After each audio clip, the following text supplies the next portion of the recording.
Welcome to the Mentor Podcast, where the most highly motivated entrepreneurs come to get their weekly dose of financial stability with host Ron LeGrand, as well as other nationally recognized thought leaders who will teach you how to get, grow, and protect your wealth.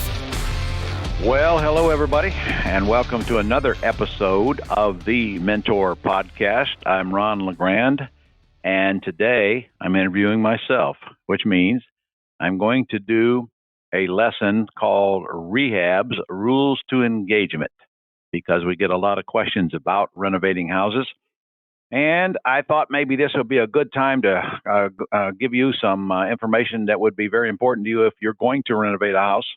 And in fact, I'm going to give you some checklists and guide you to the Mentor Podcast site where you can download this stuff that I'll be discussing here. So what I'm going to talk about today is where to find contractors and how to screen them after you find them, and then how to handle contracting them once you actually get a bid to get the work done, and how to hold them accountable when you hire them to make sure that the job gets done on time, and what you need to do before you pay them on the last draw. Also, I'm going to give you a checklist on what you must do, due diligence, before you close, but after you have the property under contract, before you purchase it.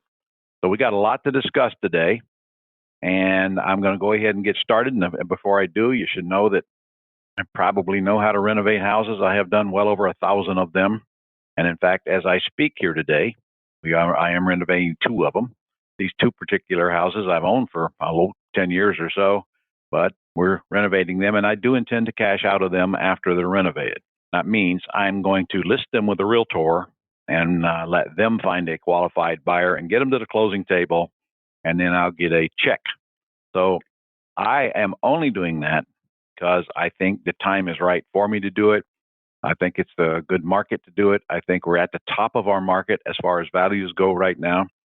So I just elected to do that on these 2 houses. Again, though, I've had them over 10 years, so they've been producing rental income from tenant buyers all that time. No tenant buyers that I put into them have elected to buy them. And when they moved, I felt maybe it'd better just go ahead and get them renovated and move them out right now. I'm a firm believer there's always a good use for cash. And since I went through the 2008 recession, I would rather not take a dip. By the way, I had both of these houses prior to the 2008 recession, and they took a giant dip in value here in Florida, which most real estate did. That value has not come back completely, but it has come back a lot since 2008. So let's start with, where do you find contractors? Well, actually, you might have some people tell you to get referrals, but frankly, that's the opposite of what I'd tell you, because I've had this a long time, and people who do rehabs for a living on a regular basis are going to be very, very reluctant to tell you who their contractors are, because A, they don't want you using them because they might need them when you're using them, and B, they don't know how you're going to be treated with these contractors, that they have a relationship, and they don't want you calling them and tell them that they screwed you over. So referrals is not exactly my favorite place to go get and find contractors. Now, I can tell you they're not hard to find. They're all over the place, but there's contractors that you need and contractors you probably ought to stay away from. And if you're going to rehab houses cost effectively, the first thing you should know is that you cannot afford to hire the people with the big ads in the paper and with a big overhead. If you see a contracting company with a bunch of trucks running around and a whole lot of people on the payroll, I can tell you right now, you're not going to like the numbers when you get their estimates. You're not looking for those kind of contractors. You're looking for the 2 or 3 men firms, which is usually what they are. It's not like they're not licensed. They have licenses, which you're going to require, and they have insurance. They just don't have the big overhead. And quite often, the people you'll be hiring, or person you'll be hiring, will actually be on the job working, whereas that'll never be the case when you're dealing with the larger firms. So the larger the overhead, obviously, the more they're going to have to charge. It's really just that simple. So I'll give you a couple of things you can do. And frankly, I think it'll lead you to plenty of choices. First of all, if you get a magazine like I do called The Mint, or the Shopper or Money Pages or whatever they call it where you live. It's just a magazine that's mailed to your home monthly, and it's full of ads of all kinds. And some of the ads in there are people who are looking to do the kind of work you want done. And if not, believe it or not, these folks are still advertising in your newspaper. Yes, you still have newspaper. That's that black ink on white paper stuff. And get a hold of one of those and look in the service guide, because there are still contractors of all types advertising in there. And those are probably the people you're looking for, not the folks who have the quarter page ad, the folks who have the small ads in the service guide because they can't pay the big price for the quarter page ads. I know I'm in Jacksonville, Florida, and that service guide has come in quite handy to me because there's always folks who are willing to do good work for a decent price right there in front of you on the service guide. Now, also, any store that sells supplies that these contractors buy to renovate a house has a list of people that they can give you that will do the work that you want done. I'll give you an example. Recently, I had the floor replaced in my kitchen, and I put 18-inch tiles in there, and I also had some floor work done in my office in my home, and I used those flexible planks, they call them, that look like wood, which I don't know what they're made out of, but they're not hard, they're not wood, and they're not ceramic. They're just flexible planks, which is very common and being used in rehabs across the country today because it's very inexpensive. So anyway, I go into the store, big floor company, and I took Beverly because obviously she had to be the one picking out the floor. And so we picked out the tile we wanted, but then we just asked the store, who do you have to install this? And they gave me a couple of names. I simply called one of them, and they sent out one guy, and he gave me the estimate on installing the floor, and it was just him and one other guy. In fact, his partner didn't even speak English, so I had to communicate through the guy who came out and gave me the estimate. Well, the estimate was fair, so I hired him, and they did a job, and they did a good job. Well, as it turns out, the two houses that I'm renovating right now, these same guys are in there laying the floors as we speak. So once you find somebody that does a job and does it fairly and does it on time, then obviously you've got the person you want to put on the next job. But it's the first one or two or three rehabs that you do that scare me, because if you don't learn what I'm about to teach you and more, I promise you're going to overpay for your work, probably hire the wrong people, and take way longer than it should take, because you don't have accountability built into your contractor program.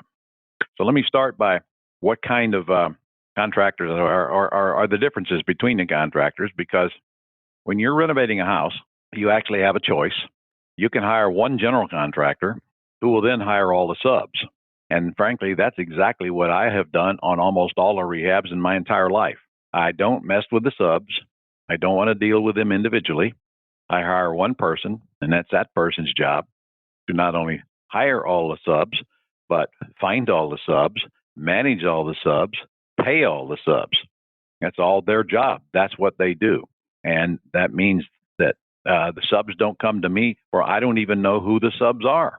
In other words, I hire the general and forget about it, and then check in with the general when it's time. And in my case, that's only when the general requests a draw, which I'll come back to. So the downside of that is that if you hire the general contractor and they take all the work off of you, of course, they have the experience that you don't.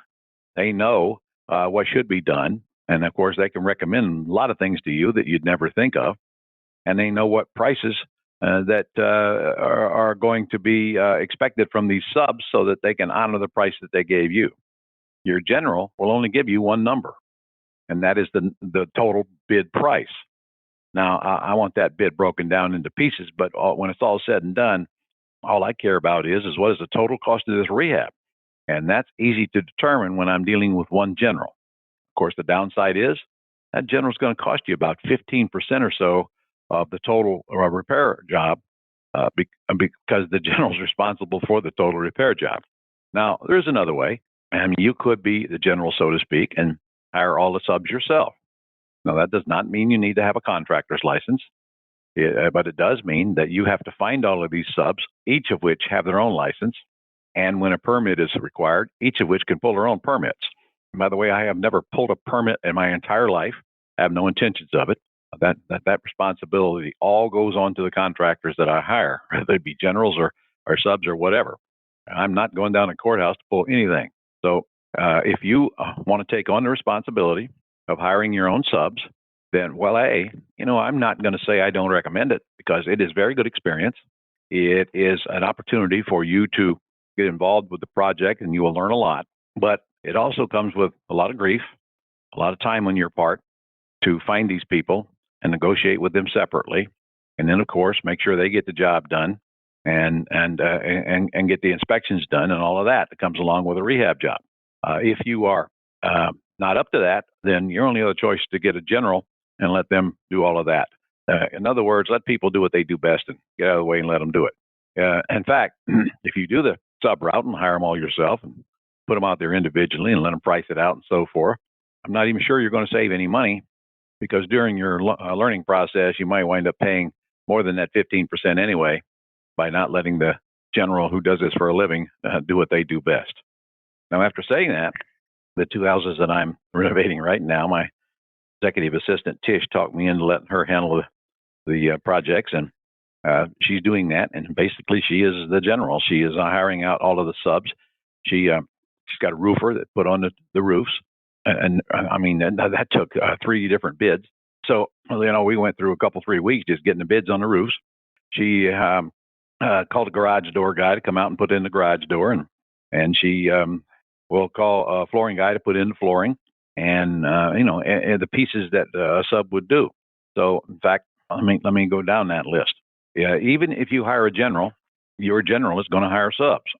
No general is going to do all of the work themselves, because, first of all, they're not qualified. It would be rare for you to find a general contractor, for example, that is qualified to change the electric panel box for the electric. And you're going to be doing a lot of those. That requires a licensed electrician.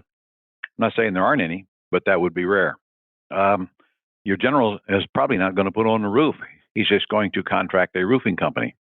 He is not going to lay the carpet, but he might do the floors if they don't require carpet, but a carpet installer installs carpet. They have to be properly equipped, and they have to be trained how to put it in right. Your general's almost certainly not going to be the one who actually puts in the granite countertop, because that requires specialty. And boy, if that's done wrong, it's all going to have to be done over. So anyway, the subs are all are capable of doing all this work, but of course, it's the general's job to make sure it's all done right. And if it's not, then it's the general's responsibility. In other words, the general's accepting the liability of getting the job done. So it's up to you which one you want to go. So let's talk about how to screen these folks. First of all, I would not just call a contractor and have them come to the house and just give you bids. Honestly, that could be a huge time waster if that contractor is way overpriced and it's obvious not the one you're going to use. So there's a simpler way. Just pick a couple items that you actually know what the cost should be. And by the way, at the end of this of this podcast, I'm going to give you a link. In fact, let me give you the link right now so you can write it down. thementorpodcast.com/rehab. thementorpodcast.com/rehab. I have a list of repair cost on my model house. My model house is 1,200 square foot, and yet that's the size you're going to be doing a lot of if you're going to rehab houses. So I've just created a list of the major components.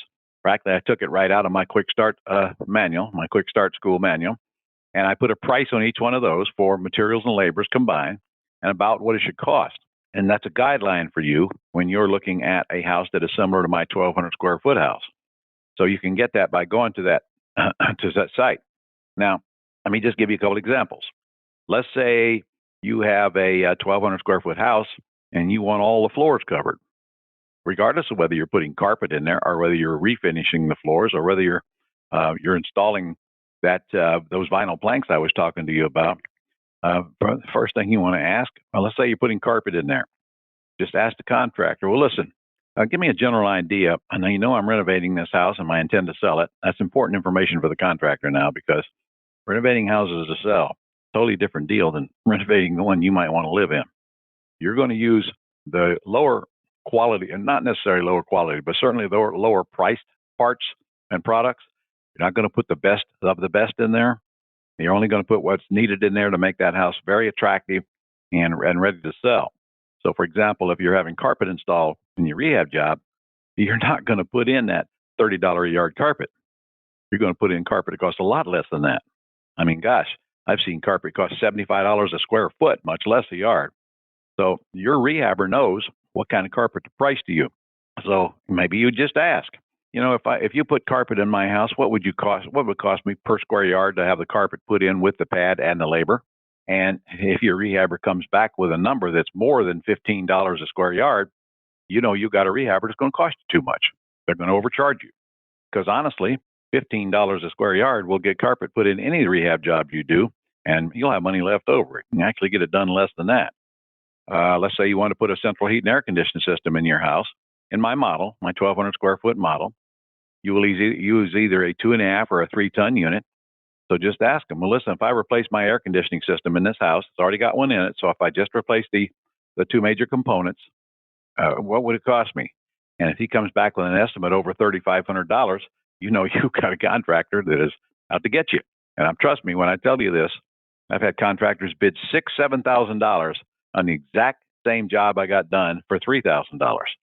So you got to be careful who you're choosing here. And an easy way to screen them is just ask them to price a couple small things before you even take the time to meet them at the house. Now, of course, if you don't know what these things should cost, obviously that puts you at a disadvantage. And believe me, they'll pick that up in a heartbeat and take advantage of your lack of knowledge. Now, again, I'm giving you a list at the end of this podcast, but I strongly suggest, if you're going to renovate houses, that you probably should not do it until you get a little training on it. And if you refuse to get the training, you better get somebody that understands what really these costs are and let them look at your bids and help you through that process. Or I will guarantee you're going to pay much more than any training will ever cost you, because your training is coming from the school of hard knocks. These contractors will take advantage of you if you don't know how to stop them. So get help and get trained. I do the Quick Start School once a month, and I do a rehab boot camp twice a year. We're 3 days on nothing but rehabbing. You can get a hold of Global Publishing and check both of those out. So screening them is easy before you even want to get them to the house to get a bid. All right, so now let's talk about getting those bids. Before you even make an offer before you even accept the offer on the house, in other words, before you put up an earnest money deposit, you should have visited the house and gone through the major items using the list that I've attached here and figured out what you think your major items are going to cost. Now, add to that, you're going to a list of miscellaneous. You're going to see a list of miscellaneous on the link I give you here. But boy, don't underestimate that miscellaneous, because it adds up quick. So if it's not a major component, it's miscellaneous. So I take all the miscellaneous, I just throw a miscellaneous number at the property when I get through with adding up the major components. Now that miscellaneous category is going to be at least 20% of the total of the major items list. And usually it's a lot more. So don't underestimate that number. And if you're not going to get trained, you're just going to have to throw a number at it. Now, the good news is that you don't have to be that close on the repair cost as long as you have been trained and are making the correct offer. Your safety factor is in your offer, not in your repair estimate. You better learn how to make the proper offer using proper math, not wild guesses, or I promise you're not going to like the rehab business, because if you pay too much, if you do everything right thereafter, you ain't going to like the end results. But if you buy it correctly and screw up everything, you'll still make money at it. So your most important factor in rehabbing houses is your offer, not your repair cost. But you got to get a handle on repair cost, or you're not going to be successful in the rehab business. So when you get bids, your job is to go through the house with the contractor and go through what you want done. But prior to even getting the contractor to the house, you should know or have an idea of what the repair costs are yourself.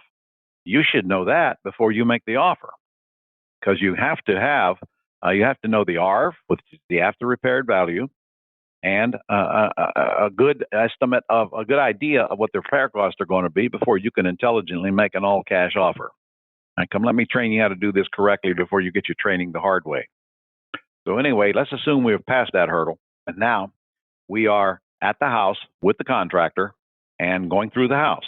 Well, you go through the house room by room very slowly, and usually it's pretty obvious what the house needs, and you just start making a list of what you want done. However, while you're doing that, you ask the contractor for his input or her input, because they'll give you a lot of information and tell you some things you didn't know on what they can do to make that house ready to sell. And you get plenty of ideas. You learn a lot by just listening to the contractors. So as you're walking through the house, you make the list, and that's the same list that your contractor is going to use to prepare your bid. So you got to be very careful. You get everything that you can see, and a checklist will help. So I'm providing you that checklist. You walk through, you're looking for the major components, but in this case, you're also going to add the miscellaneous you want done. For example, your contractor is not going to know that you want blinds on the windows, or you want ceiling fans, or you want the lights changed. These are the kind of little things that you've got to make sure that he or she knows as you're walking through the house.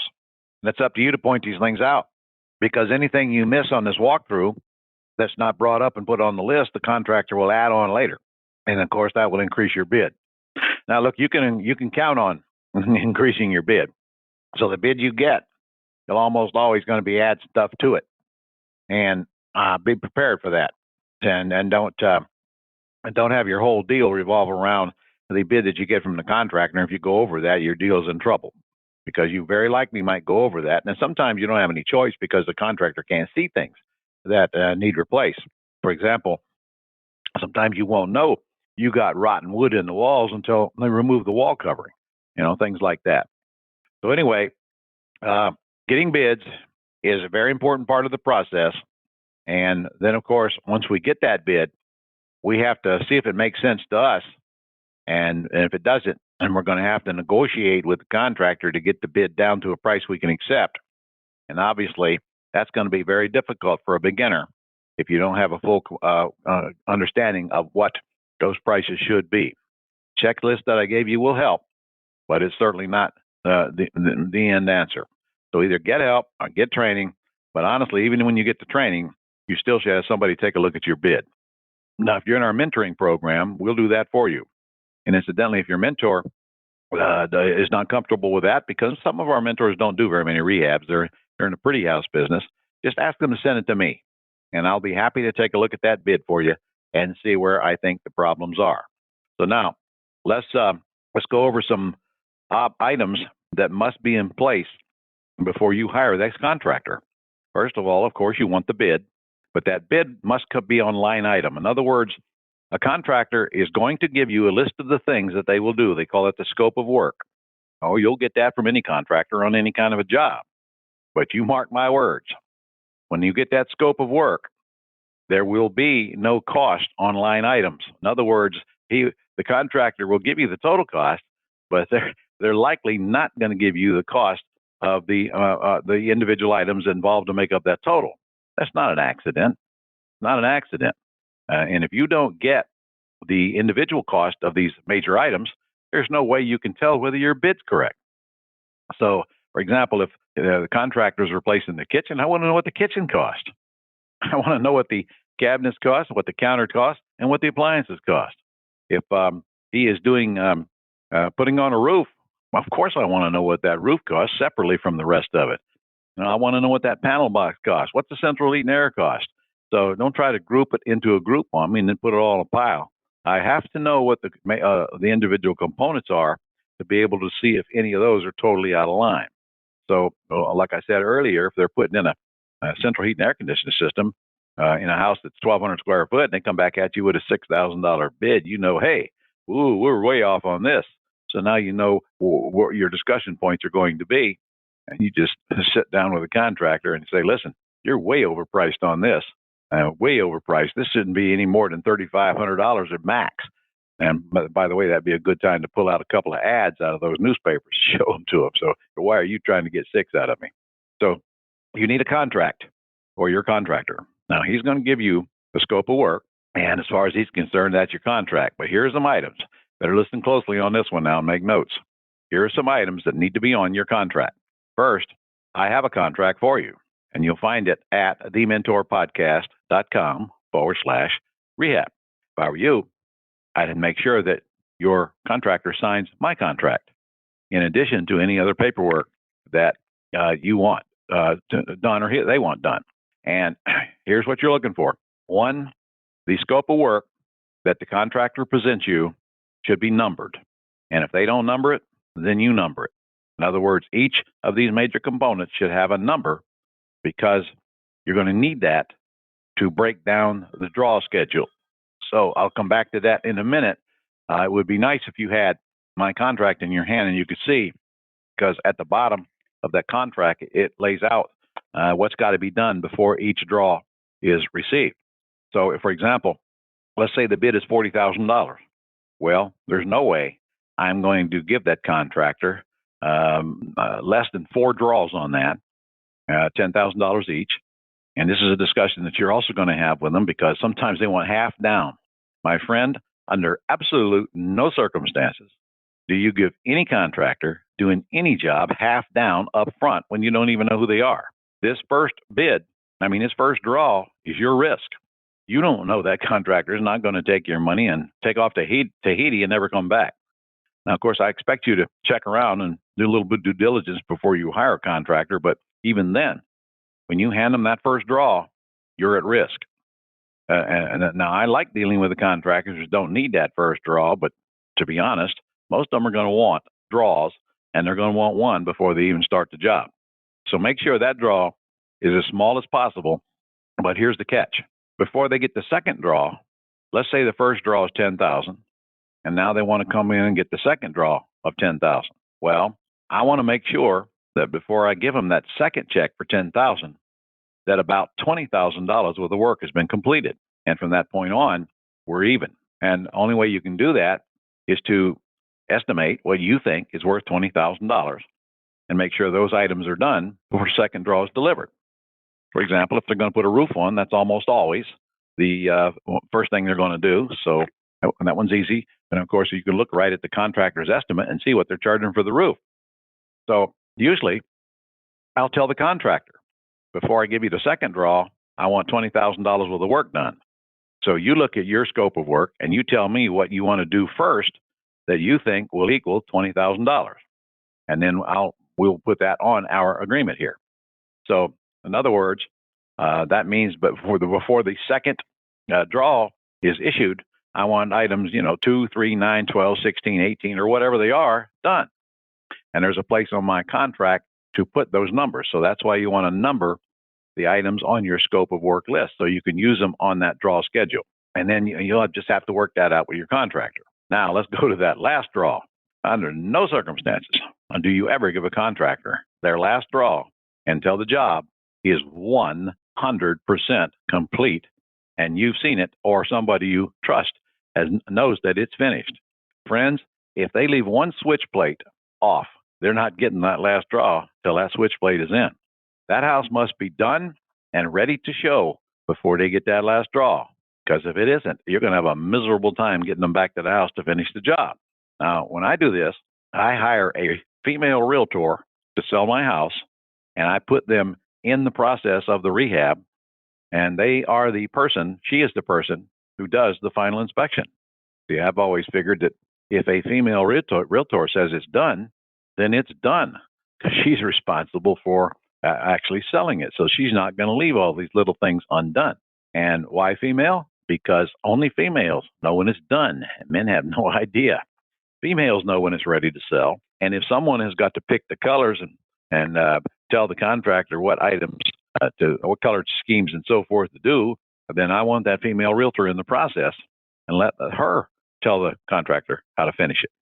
Now, in my experience, most contractors that do these rehabs know exactly what should go in that house, but just the same, if you got color choices, and you probably do. For example, as I'm recording this, most of the walls around, the popular thing is light gray on the walls with white trim. Well, okay, it's up to you to make sure the contractor knows that, but in this case, it's up to your female realtor. You see, they know what's selling. let them tell the contractor how to finish out the house. So by doing that, first I've eliminated myself from it, from interfering with decorating stuff that men have no idea how to do. Look, women buy houses, not men. You better let the women pick out the choices. So the female realtor will tell me when the final draw is ready to go. Now, I know, of course, on your first few rehabs, you're going to go out there and you're going to want to look at it, and I get that, and I'm okay with that. But in time, you'll see that that's not necessary as long as the person selling the house is okay with the final approval. Now, if you're not going to hire a realtor, of course, that's all going to fall back on you, and you're going to have to be the one to decide if it's finally done or not. So anyway, that last draw does not go out until A, the realtor or you says the job is done, but also I'm never going to give out a last draw until I've got a release signed on paper from each sub that the contractor has hired. Now, that is the contractor's job to get you those releases. In addition to that, I want a final inspection from the city. Anything that required a permit is going to require a final inspection and a release saying the job is finished. No way will that contractor get that final draw until I have all of the inspections complete in writing and in my file and releases from the subs. Then and only then do they get that last draw. You better listen, because if you give them that final money before any of this stuff is done, it's going to be a chasing game. And believe me, they have no sense of urgency to get that stuff for you. Also, before you hire this contractor, you want a copy of their insurance and their workman's comp and their license. You do not want to hire contractors that do not have a license and that are not insured. No, I can't sit here and tell you that I've never used contractors that didn't have a license, but if I did, it was for the small stuff. For anything that requires a permit, there must be a license attached to that. And like, putting in electric or putting on roofs and so forth. So to the point, make sure you're finished before you give the final draw. And also, in my contract, you'll find a couple of very cool things that I learned over the years. Number one, when you get an estimate from a contractor, it would be shocking to me if they actually gave you a completion date in their bid. They do not. They do not want you to hold them accountable as to when the work will be done. You have to determine what that completion date would be. And basically, that is a conversation with the contractor. In other words, John, how long do you think it's going to take to get this job done? And of course, they're going to give you a longer time than it takes. You're going to say, whoa, come on, it don't take that long. And by the way, a general rule is about $10,000 worth of work for about every week that they're on the job. Now, I always give them more than that because they're always going to want more than that. So if it's a $40,000 job, in my mind, I know it's going to take at least 5 weeks. Okay, we have to establish a deadline date. And that deadline date, I'm going to let come out of their mouth. So they're going to give me the deadline date. If I'm okay with it, then that is going to go into my contract. But then after that, we're going to have a penalty for every day we go above that. So if my deadline date is 5 weeks from now, my penalty is going to start kicking in about 3 days after that. And I usually put about $100 a day penalty in it. And I make sure my contractor understands that. By the way, if they object to that, you better have another conversation about when they expect to get it completed. My friends, if you do not put these items in your contract, believe me, they will not put them in there. So it's entirely up to you to hold them accountable. And that way, when they go over your contract, my contract says that if they go over past the deadline date, then it's $100 a day. But there's even a date by which after that, I can terminate them and I'll owe them no more money. So that I usually make that day about 10 days after my deadline date. So in other words, we have a clear understanding in writing. If you don't get this job done by this time, it's $100 a day. But if you don't get it done by this time, literally, I have the right to fire you and you have no recourse, which also has to be dealt with in your contract. The contractor's got the right to put a mechanics lien on the job. It's a very powerful lien. Well, they have the right to put the mechanics lien on the job, but they don't have the right to do it unless you're not paying them for work they've done. So in my contract, there's a clause that says, if you unjustly put a mechanics lien on this house, it is a $10,000 penalty plus all other remedies allowed by law. So we have an understanding up front. You better not be messing around putting unjust liens on my houses or you're going to pay the price. So that means if we ever had to go to court, my contract's going to be in front of the judge. And in other words, Your Honor, we agreed up front that if that lien wasn't deserving, then there's a $10,000 penalty. Frankly, that's going to prevent your contractor from actually putting a mechanics lien on the house. And of course, I want that pointed out. And of course, they're going to sign off on it. All right.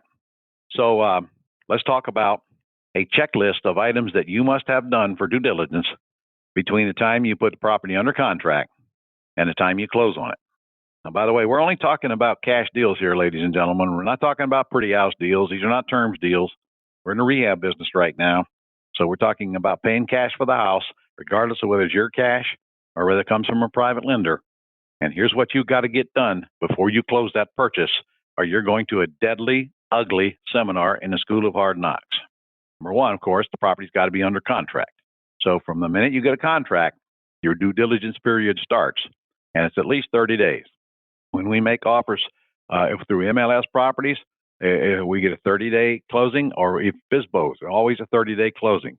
You're going to need the 30 days. So first thing is contract. Okay, the second thing is to get a title search done. Make sure we got clear title. I don't want to go through all this work only to find out the seller can't give me clear title to the house. Now, while you're doing these things I'm about to tell you, you can be lining up the money if you need private money, but just make sure your private lender knows you're not ready to close until my due diligence is done. And by the way, they will respect that because they know you're doing your homework. All right, so the very first thing after I got my title search and I know I'm clear to go is I'm going to order a home inspection. A home inspection means an inspector is going to come out to the house and pick it apart with a fine-tooth comb. They're going to go through that house, under that house, over that house, and they're going to make a big old long list of everything that house needs. And they're going to take photographs of it.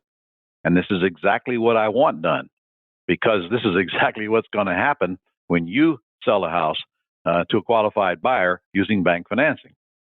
Nowadays, there's no way you're going to sell this house without your buyer wanting a home inspection. And if they don't, the lender might, especially if you put it on the market with a realtor. Of course, that means the realtor's bringing in the buyer, and they're going to insist on a home inspection. So you want to get ahead of that. If you are at a home inspection, then you have that home inspection in your hand, and I'm asking you to do that right after your title search, because when you meet your contractor out there, you are to give them a copy of that home inspection and tell them everything that needs in this home inspection needs to be on your bid. So let's get it done now before we put the property on the market. And by the way, that home inspection might just kill your deal. It's killed many of mine, because you're going to learn things you didn't see. For example, the house might even be sinking and you didn't know it. Okay, I'm okay with sinking houses, but I might have to go back and readjust my offer, because fixing sinking houses is going to cost some money. And if I didn't count on that, then, I don't want any surprises. All right, and another surprise is, get this one now, make a note.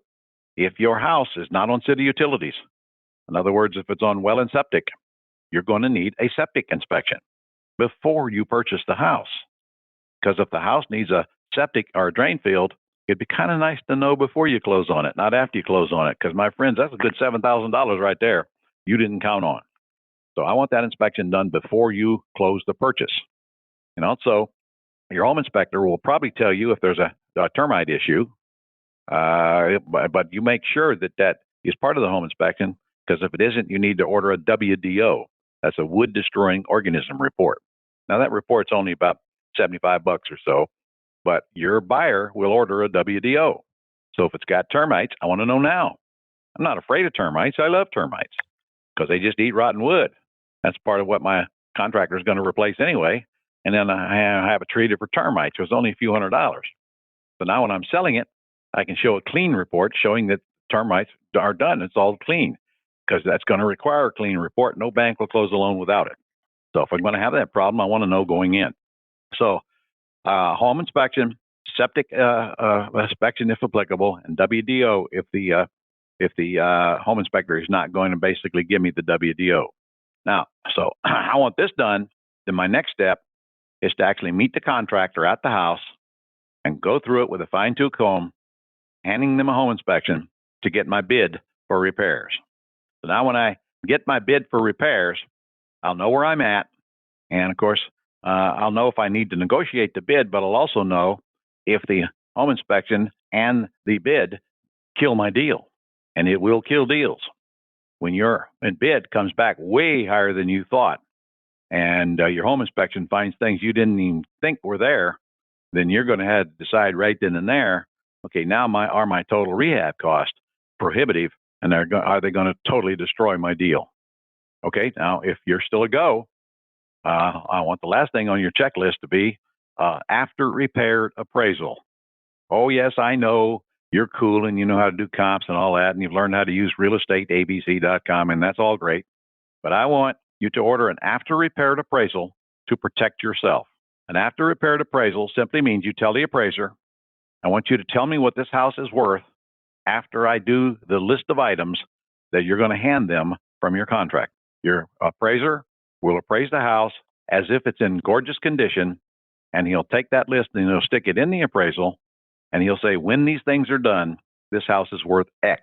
Okay, so now you have verified your repair cost, you've verified the title's good, and you've verified that it'll be worth X after you do the work. Now, tip, that X will be low. Your appraiser is appraising the house, and it's after repair condition, but he can't see the work done. And he's going to ding it. I can tell you that right now. He's going to ding it. So just know that the after repair appraisal, you can charge considerably more than the number he comes in with. And I can't give you a percentage. I know you'd like to have a percentage, but I'm going to add at least $10,000 or $15,000 more than what he thinks it's worth, and that's the price that I'll put it on the market for. So don't let the after repair appraisal in as condition destroy your deal, knowing full well it's going to be super conservative. All right, so your closing checklist is get contract and title search and be lining up the money then. But of course, don't order the money till you know it's a go. You're going to need a home inspection. That's about $425. You're going to need a septic report. I don't know what that ain't much. It's less than $100 generally. It's just a report. But if it needs a septic, of course, that'll turn into a bid. And then you're going to need a bid from a contractor. Right? They generally don't charge you anything. But then you're going to need an appraisal, and that's another $400 or $500. So it's pretty easy to see you could have $1,000 in doing your due diligence, and then you may not buy the house. Well, consider it the cost of doing business and a cheap price to pay to eliminate some very costly seminars in the School of Hard Knocks. So I know we covered a lot here in the time we got together, but golly, that's the best I can do at the time we got together. So if you want to learn more, come see me at Quick Start School and come to my rehab boot camps as well. All right, so to get to, here's what I'm going to give you if you go to thementorpodcast.com. You're going to like this. You're going to get my contract, which is worth its weight in gold to you. You're going to get the checklist that I just went over with you. It's a whole page right out of my Quick Start manual, and there's some things you want to think about, even in addition to the checklist. You're also going to get my repair cost list for major components, and you'll get my list of miscellaneous stuff. Even though I don't have prices on those, at least it'll give you an idea of what miscellaneous is, because there's a whole bunch of it, so that you don't forget these kind of items.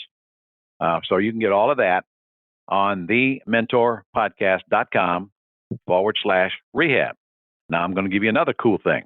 And I know we've been talking about rehabs here, but also you might want to wholesale houses because they're the same houses. So when you put a property under contract to purchase for all cash, you get to choose whether you want to wholesale or whether you want to rehab it and retail it. Now, let's say you have it under contract and you find out you don't want to retail it. Well, that doesn't mean you might not want to wholesale it. So you can have my entire wholesaling course, which means you just flip it, pick up a check for $10,000 or so, and let somebody else worry about the rehab. By the way, your buyer might not be as schooled as I just schooled you, and they might not take time to do all this due diligence. So let them go to the School of Hard Knocks and learn the hard way. Or maybe their exit strategy is a little different. They don't intend to rehab and retail it anyway. I can tell you right now, you're in a very, very, very good time to wholesale houses because literally people are paying way too much for them. I mean, the greater fools are coming out of the woodwork. I think the television shows are generating folks who want to go out and rehab houses but refuse to get the education they need, and that works to your advantage. You got a house that's out there that's ugly right now, you just run an ad on Craigslist, you're going to get a lot of people looking to buy it. So anyway, you can have my entire wholesale course for $1. That's what I said, $1.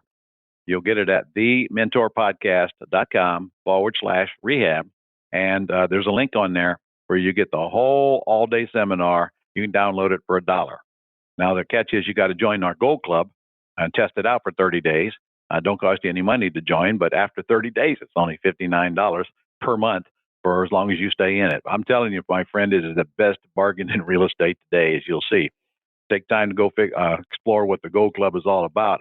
Listen, if you're listening to this podcast, you need my Gold Club. Got all my forms and agreements on it, just hours and hours and hours worth of training, hundreds of hours worth of training on it, and a link to us, and it just comes. In fact, every single day you get leads on pretty houses at no charge. Literally, we drop them in your inbox. People are advertising their houses online in 2 different counties. In fact, we got people making 6-figure incomes just from these leads alone. Get my wholesale course for $1. Listen to it. Join the Gold Club. Stay in the Gold Club. And as time goes on, you'll get a lot of ongoing training from me and all the support you need as well if you want to become a successful real estate investor. That's thementorpodcast.com/rehab. All right, Ron LeGrand signing off.